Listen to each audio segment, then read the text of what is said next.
Withdrawing money from AliExpress to your bank account is a straightforward process. Follow these steps to ensure a smooth transaction.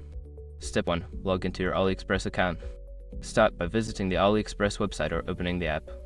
Enter your login credentials to access your account. Step 2. Navigate to the My Account section.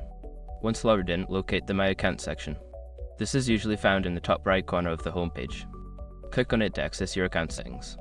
Step 3. Select Withdraw Funds.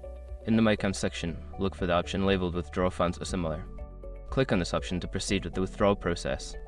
Step 4. Choose your withdrawal method. You will be presented with various withdrawal options. Select Bank Transfer or the method that suits you best. Make sure your bank account details are correctly entered. Step 5. Confirm and submit your withdrawal requests. Review all the details you have entered, including the amount you wish to withdraw. Once everything is correct, confirm your request and submit it. You should receive a confirmation notification shortly. After completing these steps, your withdrawal request will be processed. Keep an eye on your bank account for the funds to arrive. If you have any issues, consider reaching out to AliExpress customer support for assistance.